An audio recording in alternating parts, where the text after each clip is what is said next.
there are plenty of barriers that our veterans face when they get out of the service prior to getting into apprenticeship programs. And I know about this firsthand because I went to United States Military Academy Preparatory School prior to meeting Pat at United States Military Academy at West Point. Sometimes we need a little bit of help, additional skills, additional math prior to getting into skilled trades to get certified. And what this bill does is it helps on the very ground level to help with housing, to help with tuition, to make it more affordable for veterans to have a smooth dovetail into apprenticeship programs. And how does this, what does the situation look like for a lot of veterans when they get out of the service and they're trying to find jobs? A lot of people, who might not have military members in their family, they don't see that firsthand, but there's a lot of people obviously this affects. What is that situation, that transition like? Well, before we talk about that, I also just want to say I'm really proud to co-sponsor this with my West Point classmate John, Democrat and Republican, saying taking care of our vets, making sure that if you've risked your life for this country, as you leave service, you should have as many options as we possibly can to find a good paying job to support your family. When I got out of active duty, I actually co-founded a company with some fellow vets.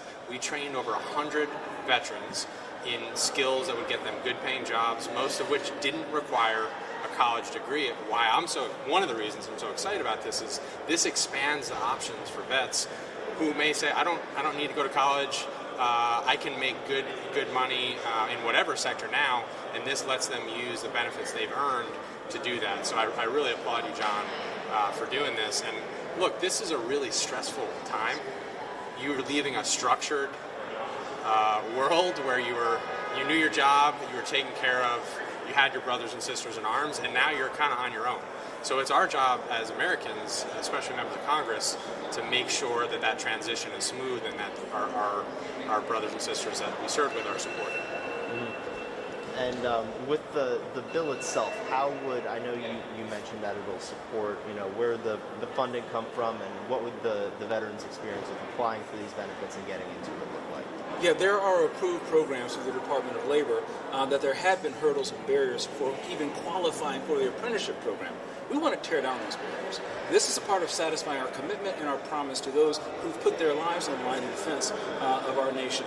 Now Congress and the American people are fighting for our veterans and tearing down those barriers for them to not only have a profession, but to have a purpose. I believe, and I'm sure that my friend and co-sponsor Patrick Ryan agree, that we have a long way to go. And the transition between the Department of Defense and the Department of Veterans Affairs leaves a lot of veterans falling through the cracks.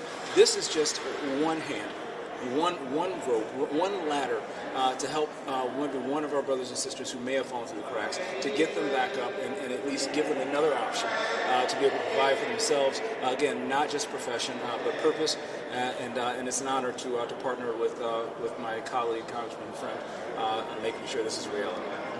And yeah, you guys, there's obviously a lot of polarization. You mentioned that the bipartisanship is a big element in this, but what is the momentum like behind ideas and helping veterans through programs like this, bipartisan, when you guys talk to your colleagues?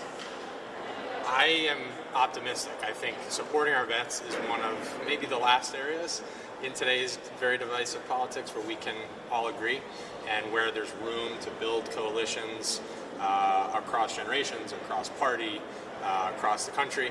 And so I think we can all agree that after you've put your life on the line, you have proven your ability to contribute to a team, to contribute to an organization, but there's so much red tape to get these benefits, to get the support. So this, as John said, it cuts through that red tape.